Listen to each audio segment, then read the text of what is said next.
All right, everybody. Welcome to another edition of Interactive Wrestling Radio right here on WrestlingEpicenter.com and YouTube. And joining us on the line right now is somebody who I wish was joining us for a happier occasion, a good friend of the site for many, many years. First time in many, many years that he's joined us. Mr. Chris Yandek is on the phone with us. Chris, are you with us?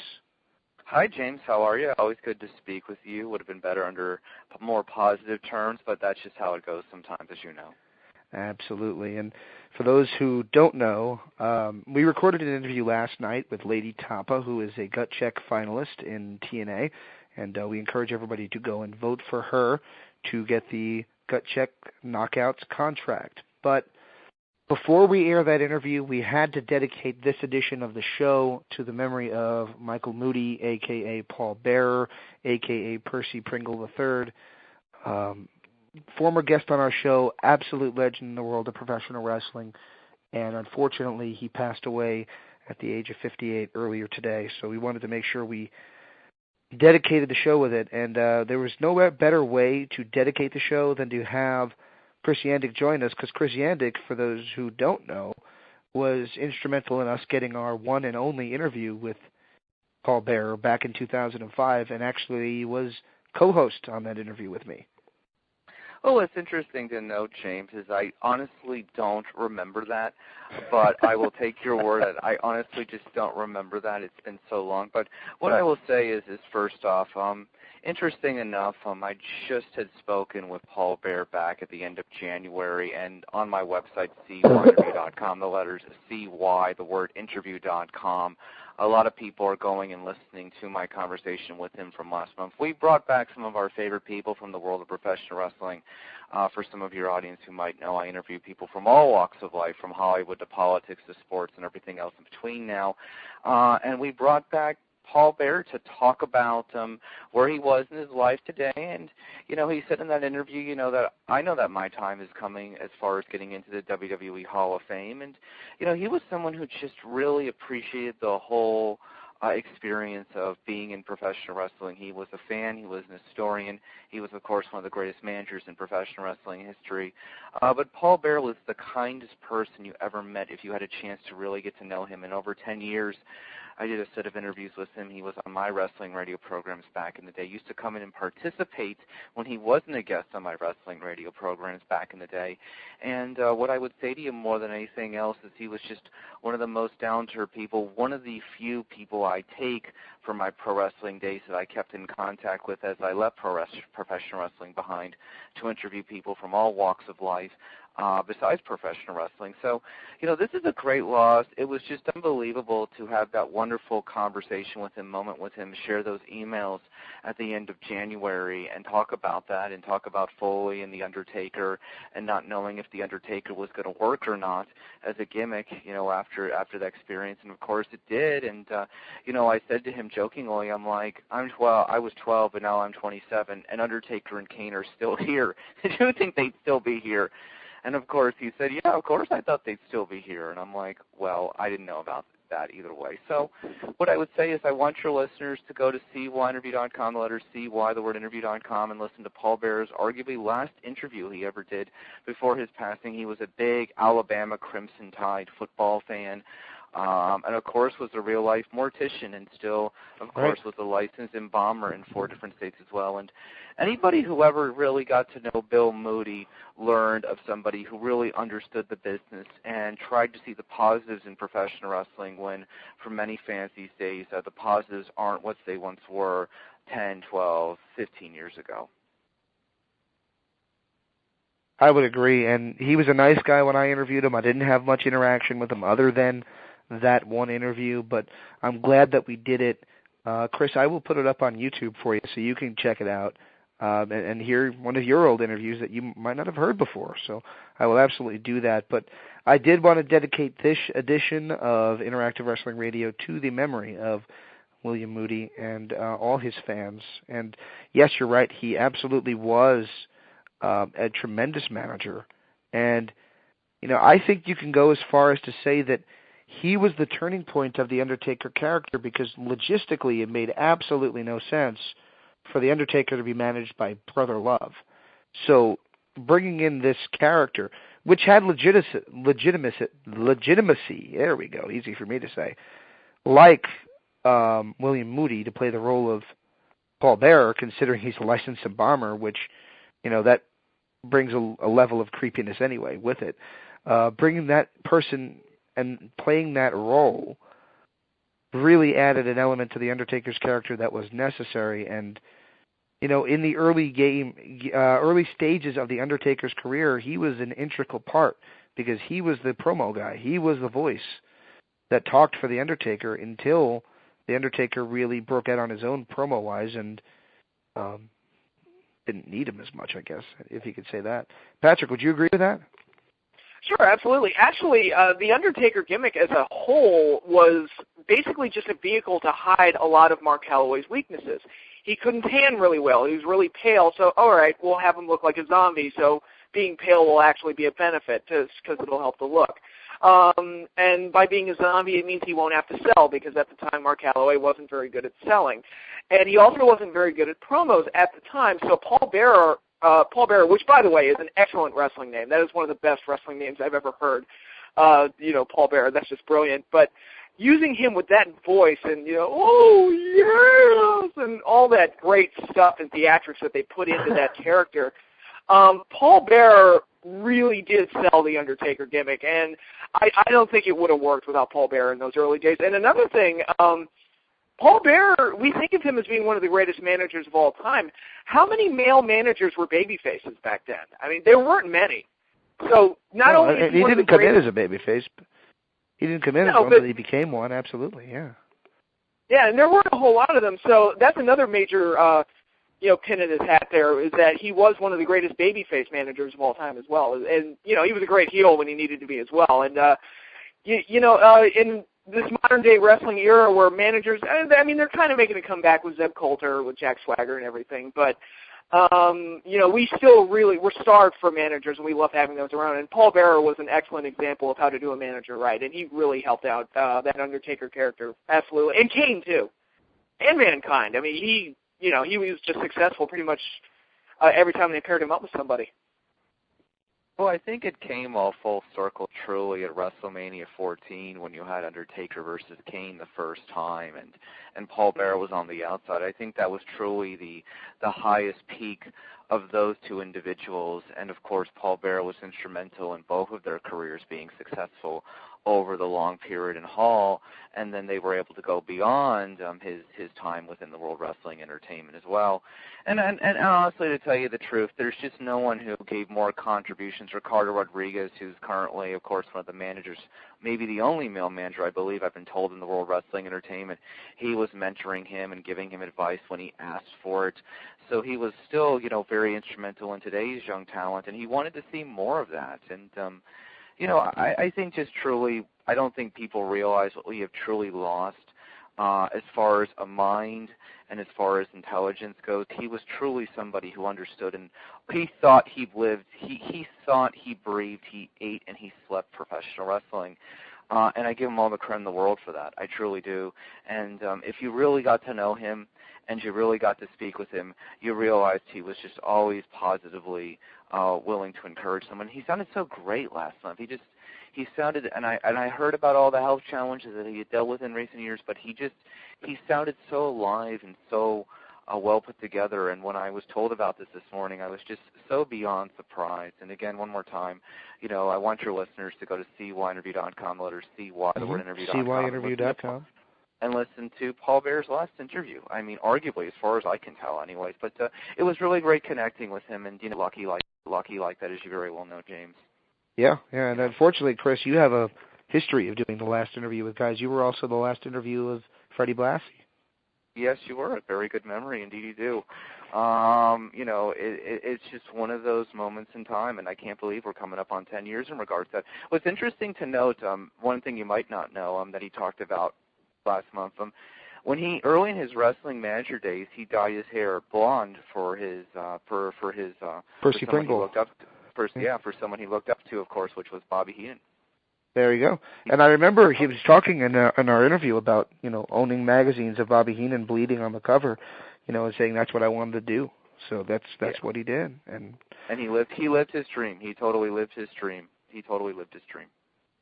Absolutely.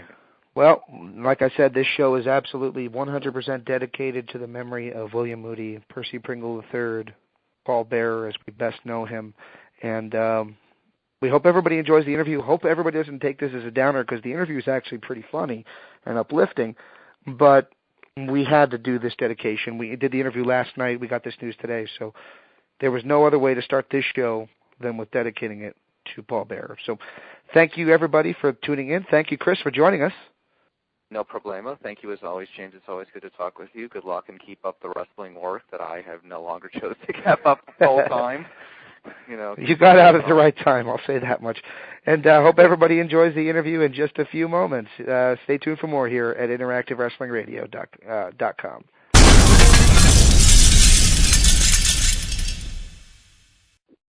This is Lady Tapa, and you're listening to Interactive Wrestling Radio. Choo-hoo!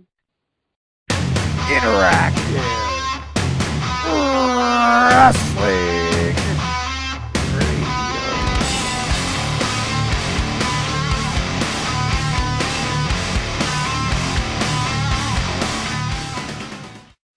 Welcome back to Interactive Wrestling Radio right here on WrestlingEpicenter.com. And joining us on the Newsmaker line right now is a young lady who made her television debut just a few days ago on Impact Wrestling as part of Gut Check.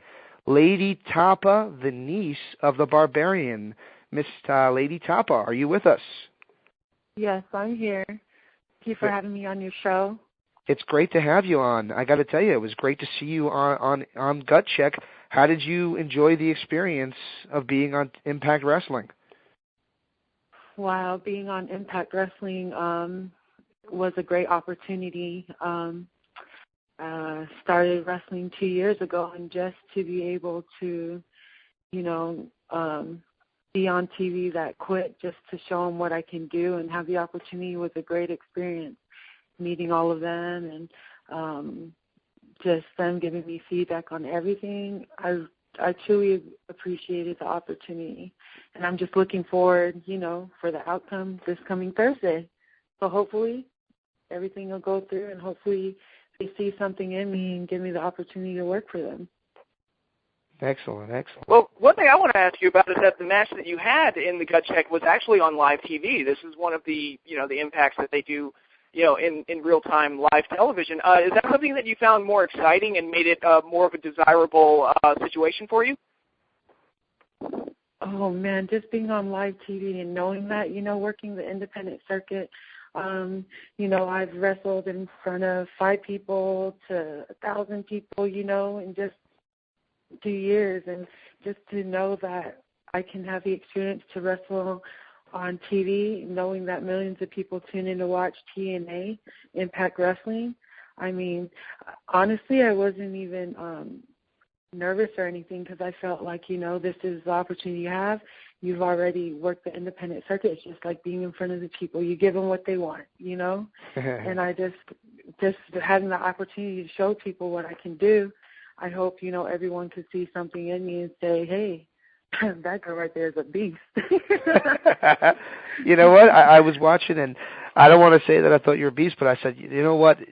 Impact has not had a dominant, strong woman performer since they lost Awesome Kong, who later became Karma in the WWF, which is a number of years now. We're going back 3-4 years now. So I thought, wow, they got something in her where she could be the powerhouse of the division. Do you think that you being who you are and not having the the cookie cutter look, do you think that works to your advantage? I don't really think it works to my advantage. I think that me just being me and the people that helped me get to this point understood like the type of person I am, and being compared to Awesome Kong is amazing because she really came up, like you said, and dominated and had this presence. I wouldn't compare myself to her as far as being dominating and stuff. I think we're both similar in ways as far as powerhouse and as far as getting in there in the ring.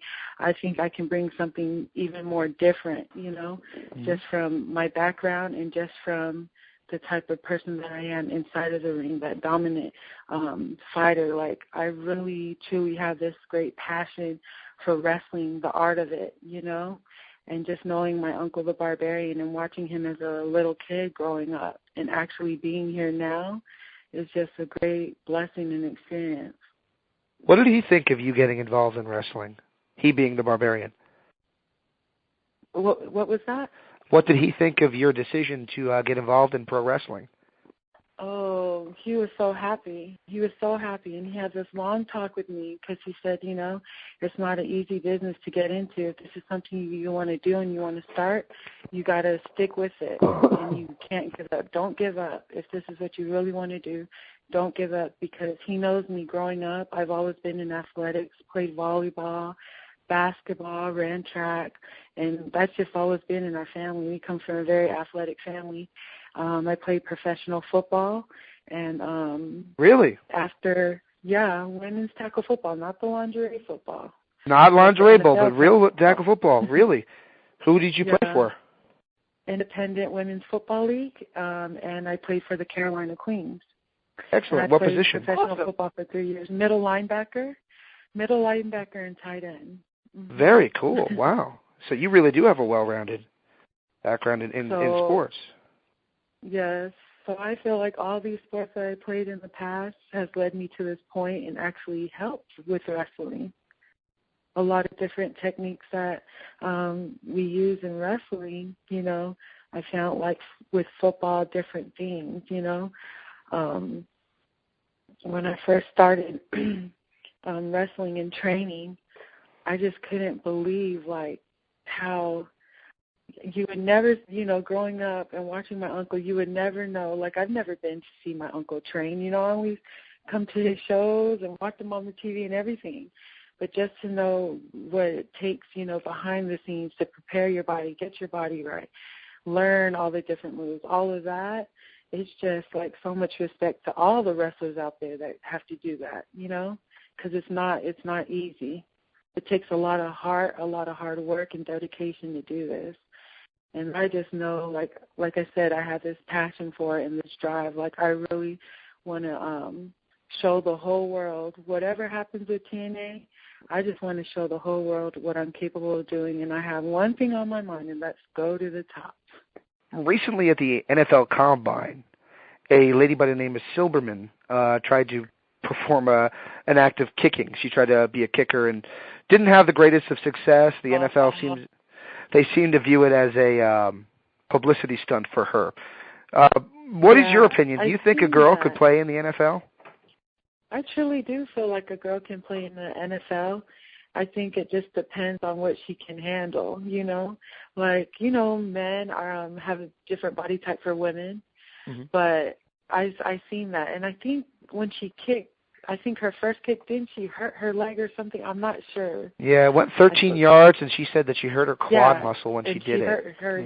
She hurt something. But I thought, they said that's the first time a woman ever came out there to even do that. And just for her trying, even though it didn't turn out really well or really good, at least she went out there and set a trend that if she can do that, and be the first woman to do that, so can other women. Yeah, I thought it was actually kind of cool. And you know what? The only other time I could think of anything like that ever happening was in a Helen Hunt made-for-TV movie back in the early 80s. So it's been a long time since anybody talked about a woman being in football. Now, during the video package that they aired on Impact, you got a little choked up. And what was going through your mind when you got choked up during the filming of that video package? Was going through my mind? A lot of things were going through my mind, but when they had asked me a question about my uncle, and I just knew right before I came out there, with TNA, I just remember the day before I was with my uncle, and we were just training in the ring, and he had this talk with me, and it's just one of those moments when you sit down with someone and they talk to you in a way where it just touches your heart. Just the stuff he said to me just came back to me at that moment when I was being interviewed, and I just knew, he knows the desire of my heart, and he wants the best for me, and he knows when I want to do something, I'll work hard for it, and I won't give up. And it just came to me and just, took me up a little bit. Wow. But just the love that he had for me to know that this is what I want to do and help me along the way just really touched me. Now, obviously, your uncle helped train you, but who else was involved in teaching you the ropes? Oh, my goodness. George South.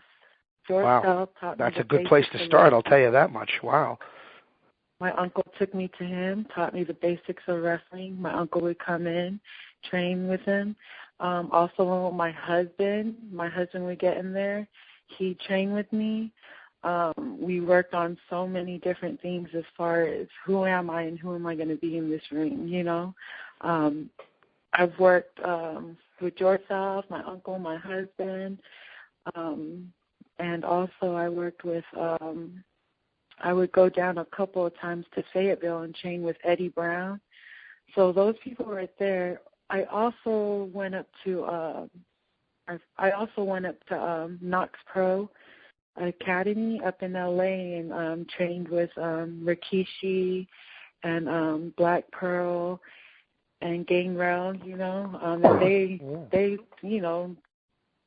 used to be in the WWE and still go there here and there, but all of them helped me get to this point.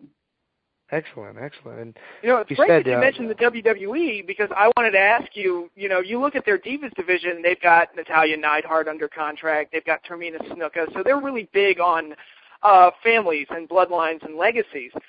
Could you ever see yourself possibly going to the WWE and joining those ranks? I can, I can. And, I didn't expect for even to get onto TNA. People say, you need experience. You need, 3 or more years to even, get televised or anything. I just went with the flow and just worked hard as much as I can. And when the opportunity came, I wasn't going to not take it, You just never know what it'll lead, but I would love the opportunity to work with them also, Mm. I don't know why, but when I was watching you wrestle, for some reason, all I kept thinking about, and this is a strange thing for me to think about after your match, was, it's very cool to think that the second generation, even though he's not your dad, even though he's your uncle, are getting the chance to wrestle. I mean, I was thinking that guys like Hulk Hogan, who your dad wrestled, and guys like Chavo Guerrero, who your dad wrestled at WCW, and you got an opportunity to be on the same show as some of the guys that your uncle performed with, and it's got to be surreal for you to carry on that legacy and to get in the opportunity that you got on Thursday. And I'll tell you what, I was impressed with what you did. I'm not blowing smoke. And I really do hope that you get the opportunity to continue on with Impact Wrestling going forward. Thank you. When I seen, Sting and some of the guys, my uncle, I remember as a little kid going with my uncle when he would go wrestle in the arenas, and I'd be back over there where the food was at, and I was little, and I'd look up like, oh my gosh, they're giants, they're so big and tall. And then now that I'm older and I'm over there, I'm looking like I'm almost as tall as they are. They don't scare me no more. Did any of them remember you?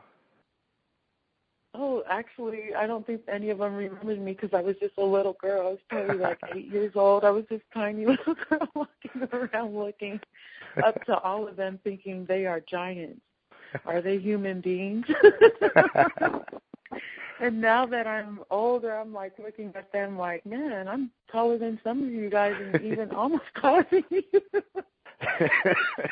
But it's fun. It's nice to look back and see people, that are in the game, wrestling and stuff, and knowing that I remember them when I was little and actually seeing them now is just crazy. Very cool. Mm-hmm. Well, I wish you the best of luck. I sincerely do. Patrick, did you want to say anything? No, that's all my questions. Just thank you so much for your time. This was really fun. It was fun, and I got to tell you, I really do want to thank you for taking the time. And obviously TNA has the poll up right now, asking us for our feedback. And for anybody listening, go out there right now and place your vote, supporting Lady Tapa. And again, I appreciate you spending this much time with us. It really is an honor to speak with you. Thank you so much. And to all the fans out there, thank you for all their support, Team Tapa. I want everyone to know to go on Facebook and go like Impact Wrestling's page. And on their page, they have the polls of voting. So make sure you vote for Lady Tapa for a gut check contract. It'll mean a lot, and it'll help out a lot. So also, thank you guys for having me a part of your show. I truly appreciate it. I truly appreciate it as well. Well, thank you so much. Stay tuned for more from Interactive Wrestling Radio right after this. Hey, this is Michael Manna, but you may know me better under one of my many names. Stevie Richards, Big Stevie Cool from the BWO, Dr. Stevie from TNA. I can't remember the R20, but I do remember that you're listening to the Interactive Interview. And we're back after our interview with Lady Tapa. Patrick Kelly still with me? I'm still here with you, man. And that was a fun interview. She's a cool chick, and you know what? Whether she gets the contract or doesn't get the contract, it really is irrelevant. It's a fun interview, and I think you're going to be hearing stuff from her down the line. And I think that everybody, look at it this way: the guy who got shut down and told no has seen more TV time than anybody who actually got said yes to. So on TNA Gut Check. So it's never the end of the road whether you get approved or disapproved on that show. But I really do hope that we see more Lady Tapa coming up, because she is a missing element in the world of female wrestling, in that she's not the cookie cutter. She's raw. There's definitely room for growth and development as far as she's concerned, but, whether she gets the contract or not. And, but like I said, she left an impression on me. She's got a great look, and I thought, you know what, give her a little bit more time under her belt, and I think she could be pretty good.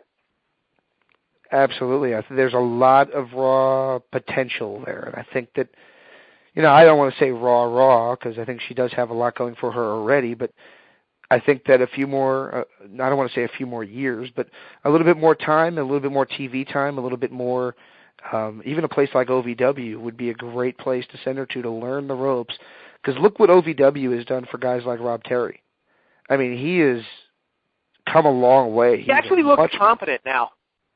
Yeah, he just was competent and confident. I think in the past there was a character in WCW called Emery Hale, and I don't want to be negative to him because he passed away, but he was the embodiment of the big guy, and that's about it. Right. There was really not much else there. Again, there was potential, but they never really groomed that potential into anything. And that's what Rob Terry was. He's a big guy who could do press slams and throw people. Okay, that'll get a pop, but at some point he's going to have to work a match. So, and I think that what you're seeing now with Rob Terry is he's come a long way. So basically what I'm trying to say is, with a company like OVW and with WWE's FCW, what you get the opportunity to do is you get to work in front of a live crowd, get yourself on television, get yourself recorded, get to watch yourself, see yourself improve, and this way when you do get the opportunity to be on a show like Impact Wrestling or like a WWE program, you have more of a approach to your work, and you know what works and what doesn't work. Basically, it's experience. Oh, absolutely. And look at a lot of, before WWE cut ties from them, I mean, CM Punk really cut his teeth in OVW. I mean, I know he's remembered for his Ring of Honor run, but, I mean, he was kind of the king of OVW for a while, too. Yeah, he molded, and a lot of what he does in WWE, he molded in OVW because they taught him that style of wrestling. You have to learn, that style. It's not like a video game where you can create a character that can do all these magnificent moves. You need to have so much more than just the ability to pull off moves to be a full and complete performer. And Punk really learned that in OVW, and I mean, look where he's at now. I mean, he's going to be facing The Undertaker at WrestleMania, and not everybody gets to say that. Yeah, although he's going to lose. I mean, we all know that, right? He better. Well, I mean, I've already made... What'd you say? The streak must go on. Why do you say that? It was why shouldn't it? Oh, well, I don't think he should ever lose. Well, I'm making the prediction right now. I think it's going to end next year at WrestleMania 30, and I think Cena's going to be the one that does it. Oh, God, that would be like hell on earth. I know, right? Unless they finally pull the trigger on a Cena heel turn and do it that way, but it's like, because you know how their brains work. They want to convince us that John Cena is the greatest of all time. And I can totally see, he's the one guy I can see them giving that win to. Yeah, it's a matter of if Taker would want to do that or not, because Taker's not going to do anything he don't want to do. At this stage of the game, he's not going to do anything he doesn't want to do. So.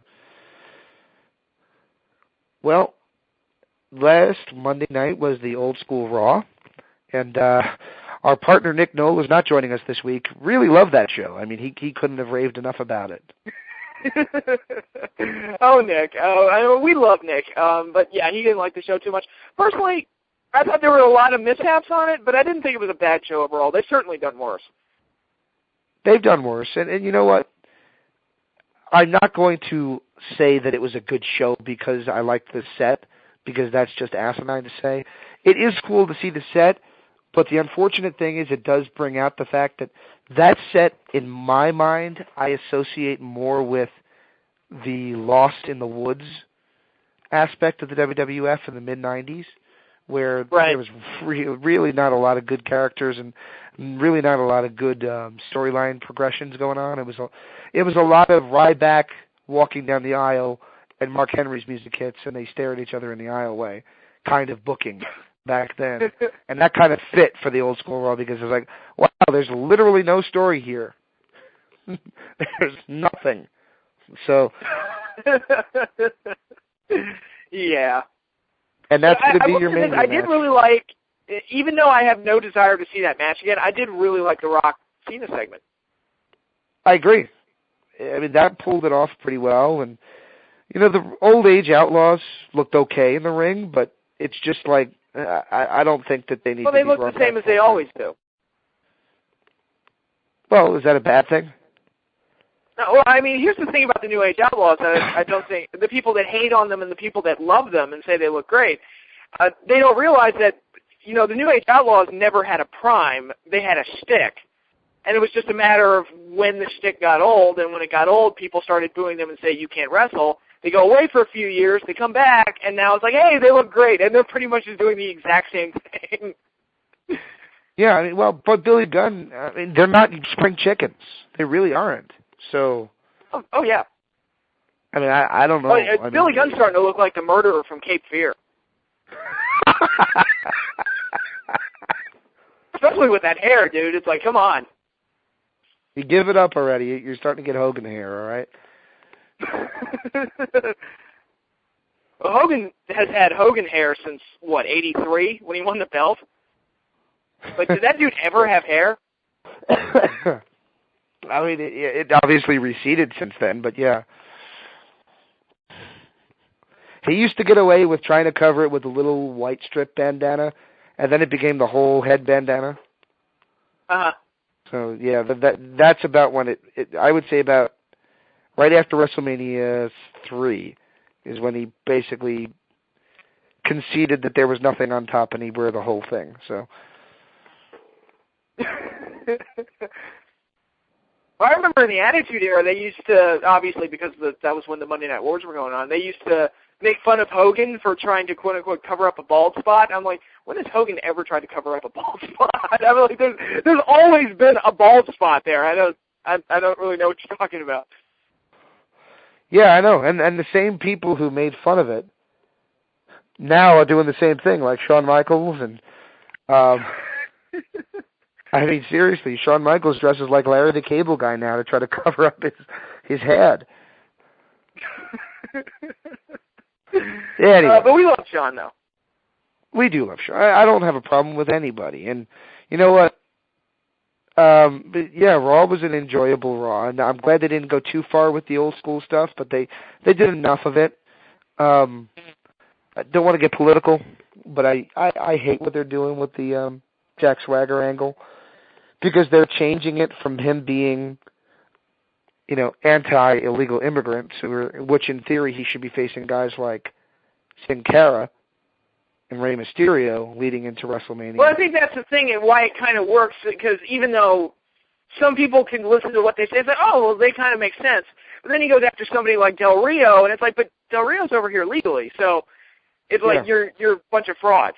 So that's where the heel heat comes in. Yeah, but then he just beats up like legends, and it's not about being a bully. The angle is not supposed to about, and it goes into a political mindset.